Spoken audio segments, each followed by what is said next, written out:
Recent market ఫాల్‌లో నేను కొన్న మొట్టమొదటి స్టాక్ గురించయితే ఈరోజు మనం అనాలిసిస్ అయితే చేసుకుందాం. అలాగే ఈ స్టాక్‌లో నేను ఏ లెవెల్‌లో ఎంట్రీ తీసుకున్నాను, దాని టార్గెట్స్ ఏంటి, స్టాప్ లాస్ ఏంటి, అలాంటి మొత్తం కంప్లీట్ అనాలిసిస్ అయితే మీకైతే చూపిస్తాను. వీడియోనైతే చివరి వరకు చూడండి. ఎందుకంటే షేర్ పేరుని బట్టి గాని, చెప్పే ఎంట్రీ ప్రైస్‌ని బట్టి కానీ మీరు ఎంట్రీస్ అయితే తీసుకోవద్దు. మొత్తం వీడియో చూసి దానికి మీ అనాలిసిస్ కూడా యాడ్ చేసుకున్న తర్వాత మాత్రమే ఎంట్రీ అయితే తీసుకోండి. Okay. Hi friends, welcome to our channel stock idea Telugu. ఈరోజు మనం అనాలిసిస్ చేసుకునే స్టాక్ ఏంటంటే ఎన్‌సీసీ లిమిటెడ్. ఎన్‌సీసీ అంటే Nagarjuna construction company limited. Company పేరులోనే ఉంది. ఇది ఇన్ఫ్రాస్ట్రక్చర్ రిలేటెడ్ కంపెనీ అన్నమాట. రీసెంట్‌గా మార్కెట్ ఫాల్‌లోనే ఈ షేర్ కూడా భారీగా ఫాల్ అయింది. నియర్ టు 400 లెవెల్స్ నుంచి 170 లెవెల్స్ వరకు షేర్లు ప్రైస్‌లో అయితే ఫాల్ అయితే కనిపించింది. ఈ ఫాల్ అవ్వడానికి ఫండమెంటల్‌గా రీజన్స్ ఉన్నాయి. టెక్నికల్‌గా కూడా రీజన్స్ ఉన్నాయి. వాటినైతే ఒకసారి చూద్దాం. దీనికి స్క్రీనర్‌లో అయితే మీకు చూపించట్లేదు ప్రెజెంట్. ఎందుకంటే ఆల్రెడీ మన పాత వీడియోస్‌లో ఎలా చూడాలి, ఏం చూడాలని చెప్పాను కాబట్టి దాన్ని బట్టి మీరే అనాలిసిస్ చేసుకుంటారని చెప్పి ఓన్లీ డైరెక్ట్ అనాలిసిస్‌లో సింపుల్‌గా షార్ట్‌లో అనాలిసిస్ మీకైతే చూపిద్దామని చెప్పి డైరెక్ట్ అనాలిసిస్‌లోకి అయితే వెళ్తున్నాను. సరే అయితే చూడండి. ఓకే. ఇది మన స్టాక్ అనాలిసిస్ అయితే స్టార్ట్ చేద్దాం. మనకి స్టాక్ డిక్లైన్ అవ్వడానికి అయితే రీజన్స్ అయితే చూస్తున్నాం కదా. అలాగే దీంతో పాటు మనం అనాలిసిస్ చేస్తున్నది ఫ్యూచర్ ప్రాస్పెక్ట్స్ అంటే ఎలా ఉండబోతుంది, పొటెన్షియల్‌గా కంపెనీ గ్రో అవ్వడానికి ఏ ఛాన్సెస్ ఉన్నాయి, అలాగే ఏ ఫ్యాక్టర్స్ ఇన్‌ఫ్లుయెన్స్ చేస్తున్నాయి స్టాక్ పెర్ఫార్మెన్స్ పడడానికి కానీ, పెరగడానికి కానీ, ఏ అయితే ఫ్యాక్టర్స్ ఇన్‌ఫ్లుయెన్స్ చేస్తాయో వాటి గురించి అయితే ఇప్పుడు డిస్కస్ చేద్దాం. ఎన్‌సీసీ గురించి అయితే నేను తెలుసు కదా. ఇది ఇండియాలోనే కన్‌స్ట్రక్షన్, రియల్ ఎస్టేట్, అలాగే రోడ్ ట్రాన్స్‌పోర్ట్, రైల్వేస్ అన్నిట్లోని వీళ్ళ సర్వీసెస్ అయితే ప్రొవైడ్ చేస్తుంటారు. సో మేజర్‌గా ఫాలో అవ్వడానికి మేజర్ రీజన్ ఏంటంటే Q3 రిజల్ట్స్ అనేవి యాడ్‌గా ఉన్నాయన్నమాట company. Year on year compare చేస్తే, but quarter on quarter compare చేస్తే గ్రోత్ అయితే ఉంది కానీ ఇయర్ ఆన్ ఇయర్ లో కంపేర్ చేస్తే మాత్రం నెట్ ప్రాఫిట్ అనేది 12.5% డిక్లైన్ అయింది ఇయర్ ఆన్ ఇయర్.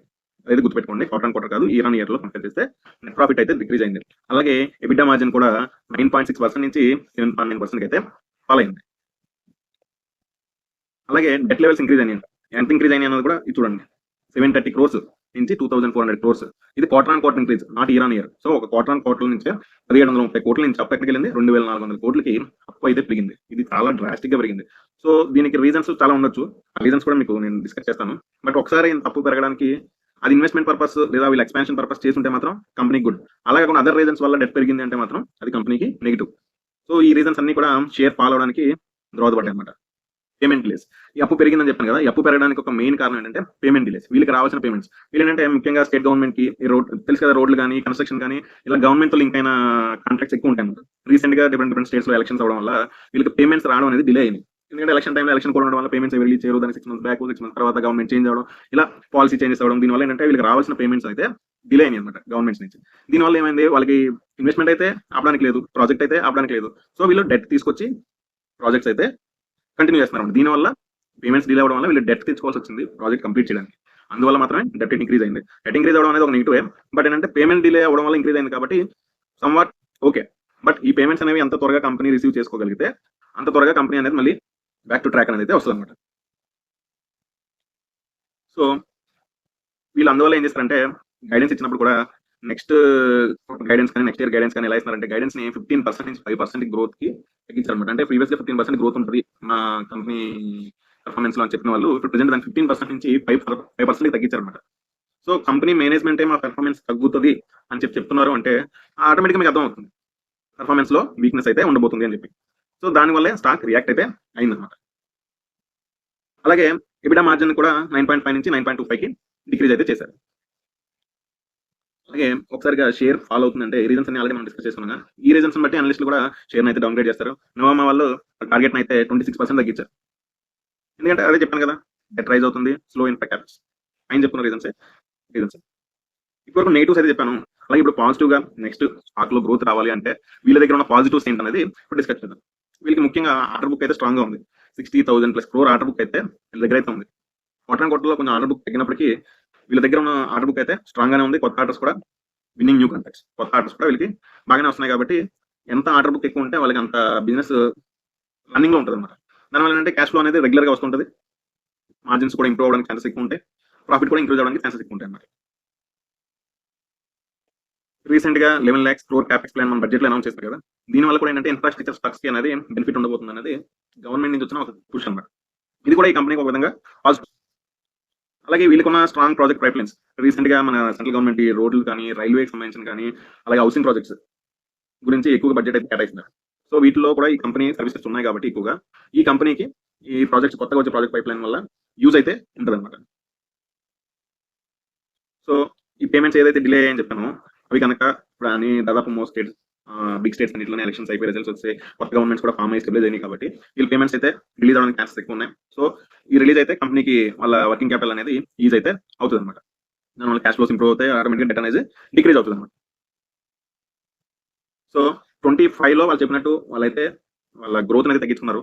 బట్ 26లో మాత్రం ఏంటంటే బెటర్గా ఉంటుందని అయితే అందరూ ఎక్స్పెక్ట్ చేస్తున్నారు. ఎందుకంటే ఆర్డర్ బుక్ బాగుంది, రావాల్సిన పేమెంట్స్ లాస్ట్ ఇయర్లో రావాల్సిన పేమెంట్స్ లాస్ట్ క్వార్టర్ లాస్ట్ ఇయర్లో రావాల్సిన పేమెంట్స్ నెక్స్ట్ ఇయర్లో వస్తాయి కాబట్టి అవి కూడా నెక్స్ట్ ఇయర్ ప్రాఫిట్ అయితే ఇంక్రీజ్ చేస్తాయి.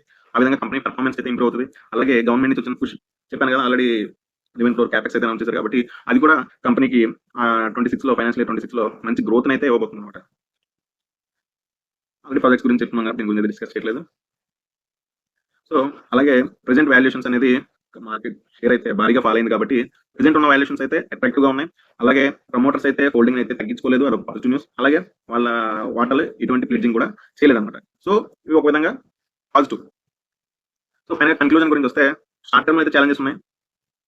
వాటిని కనుక కంపెనీ క్లారిఫై చేసుకుని వాళ్ళ పేమెంట్స్ రిసీవ్ చేసుకుని ప్రాజెక్ట్స్ కనుక త్వరగా కంప్లీట్ చేసుకుని రెవెన్యూ కనుక ఇంక్రీజ్ చేసుకోగలిగితే ఫ్యూచర్లో మంచి గ్రోత్ అయితే ఉంటుంది స్టాక్ లో, అందులో డౌట్ అయితే లేదు. లాంగ్ టర్మ్ కోసం అయితే స్టాక్ అయితే బై చేయొచ్చు. షార్ట్ టర్మ్ లో కొంచెం విడుదలకు అయితే ఉండొచ్చు, కానీ లాంగ్ టర్మ్ లో అయితే వీటిలో రిజల్ట్స్ మాత్రం ఫాలో అవుతుండండి. అలాగే వీళ్ళకి వచ్చే ఆర్డర్ బుక్ అయితే ఫాలో అవుతుండండి. దానివల్ల ఏంటంటే వీళ్ళు గైడెన్స్ కూడా ఇస్తుంటారు. ఎప్పుడైనా సరే మీరు రిజల్ట్స్ వచ్చినప్పుడు ఓన్లీ రిజల్ట్స్ ఒకటే అనలైజ్ చేయకుండా వాళ్ళు పెట్టే కంపల్స్ కానీ వాళ్ళు ఇచ్చే గైడెన్స్ కానీ అబ్జర్వ్ చేయండి. ఎందుకంటే రిజల్ట్స్ బాగుండి ఉండొచ్చు, బట్ వాళ్ళ తర్వాత గైడెన్స్ లో చెప్పే మ్యాటర్ని బట్టే స్టాక్ రియాక్ట్ అవుతుంటుంది. ఎందుకంటే గైడెన్స్ ఏంటంటే నెక్స్ట్ క్వార్టర్ లో వీళ్ళ పర్ఫార్మెన్స్ ఎలా ఉంటుంది, నెక్స్ట్ ఇయర్ లో వీళ్ళ పర్ఫార్మెన్స్ ఎలా ఉంటుంది అనేది వీళ్ళు గైడెన్స్ లో చెప్తారన్నమాట. సో ఆ గైడెన్స్ ఎంత ఇంపార్టెంట్ అంటే నెక్స్ట్ కంపెనీ ఎలా ఉండబోతుందన్న దాన్ని బట్టి షేర్ రియాక్ట్ అవుతుంది. కాబట్టి వీళ్ళు చెప్పే మాటలను బట్టే నెక్స్ట్ షేర్ అనేది మూవ్ అవుతూ ఉంటుంది. సో ఈ పాయింట్స్ అన్నింటినీ అయితే ఒకసారి అబ్జర్వ్ చేసుకుంటూ మాత్రమే స్టాక్ లో అయితే ఇన్వెస్ట్మెంట్ చేయండి. ఇప్పుడు టెక్నికల్ గా ఈ స్టాక్ ఎలా ఉంది, నేను ఎక్కడ ఇన్వెస్ట్ చేశాను అన్నదైతే డిస్కస్ చేసింది. సో ఈ స్టాక్ గురించి టెక్నికల్ గా డిస్కస్ చేసుకునే ముందు మన ఛానల్లో ఇంతకుముందే టాటా మోటార్స్ స్టాక్ అయితే అనాలిసిస్ చేసి పోస్ట్ చేసుకోవడం జరిగింది. అందులో స్టాక్ 725 రేంజ్ లో ఉన్నప్పుడే మనం చెప్పుకున్నాం ఈ రేంజ్ అనేది 586 to 632 అనేది మంచి సపోర్ట్ జోన్.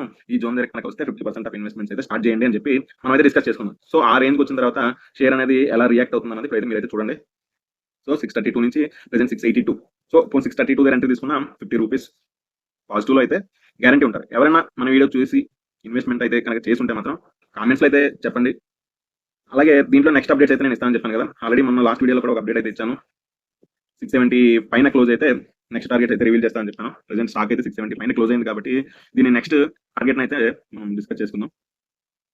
సో 710 715 ఈ రేంజ్ వచ్చాక అయితే ప్రాఫిట్ అయితే బుక్ చేసుకోండి. షార్ట్ టర్మ్ లో ఇన్వెస్ట్ చేసిన వాళ్ళు స్వింగ్ ట్రేడింగ్ కోసం చేసిన వాళ్ళు అయితే మాత్రం 710 to 715 రేంజ్ వస్తే ప్రాఫిట్ అయితే బుక్ చేసుకోండి. లాంగ్ టర్మ్ కోసం ఉన్న వాళ్ళు అయితే మాత్రం ఇక్కడికి వచ్చిన తర్వాత మళ్ళీ స్టాక్ ప్రైస్ లో కరెక్షన్ రావచ్చు, లేదంటే సైడ్ వేస్ లో అయితే ఉండొచ్చు. దాన్ని బట్టి మీ ఇన్వెస్ట్మెంట్ స్ట్రాటజీని కూడా అక్కడ ఆలోచించి మీ అనాలిసిస్ కూడా యూజ్ చేసుకుని అక్కడ ఎంట్రీ తీసుకుని అక్కడ ఎగ్జిట్ అవుతారా, లేదా ఒకవేళ ఇంకా కింద పడినా మళ్ళీ మనం ఎవరేజ్ చేసుకుంటాం అనే ఐడియా ఉంటే ఆ విధంగా అయితే ఫాలో అవ్వండి. షార్ట్ టర్మ్ లో ఇన్వెస్ట్ చేసిన వాళ్ళు స్వింగ్ ట్రేడింగ్ వచ్చిన వాళ్ళు అయితే మాత్రం 710 to 715 రేంజ్ లో అయితే ప్రాఫిట్స్ అయితే బుక్ చేసుకోండి. ఓకే, ఇదైతే టాటా మోటార్స్ యొక్క అప్డేట్ అనమాట.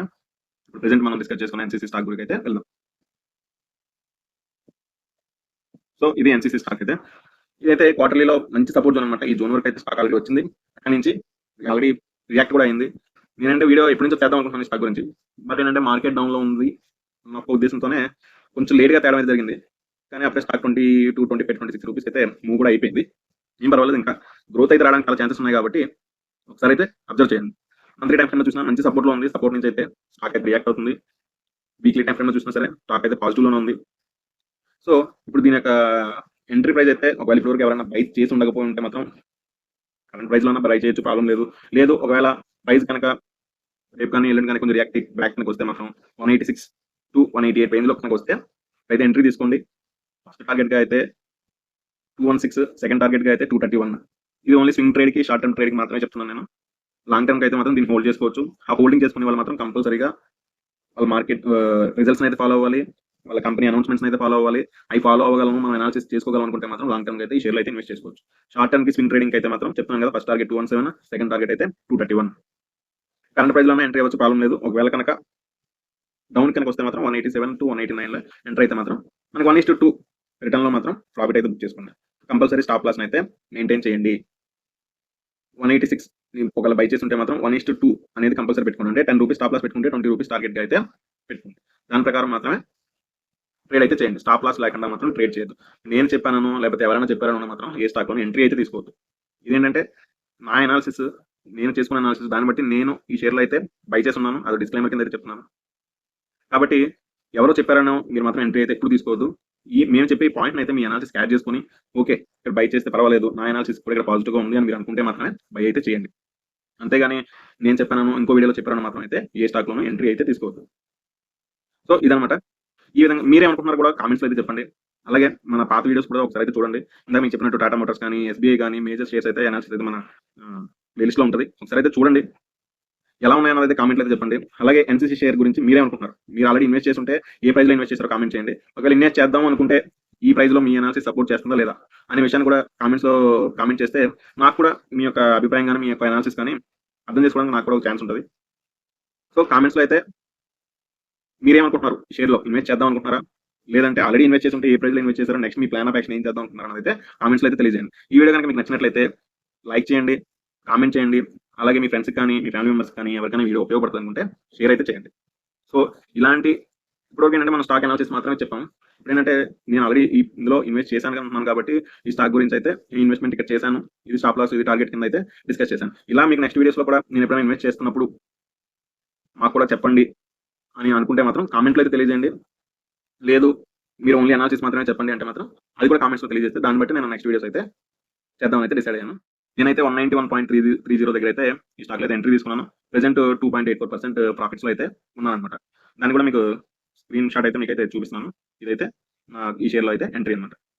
సో నెక్స్ట్ దీని గురించి అప్డేట్ ఇచ్చినప్పుడు కూడా నేను ఎక్కడ ఎంట్రీ ఎగ్జిట్ అయ్యానన్నది కూడా నెక్స్ట్ వీడియోస్‌లో అయితే చెప్తాను. ఓకే. వీడియో అయితే మీకు నచ్చిందని అనుకుంటున్నాను. సో ఇలాంటి మంచి వీడియోస్ కోసం మన ఛానెల్‌ని అయితే సబ్స్క్రైబ్ చేసుకోండి. Thank you.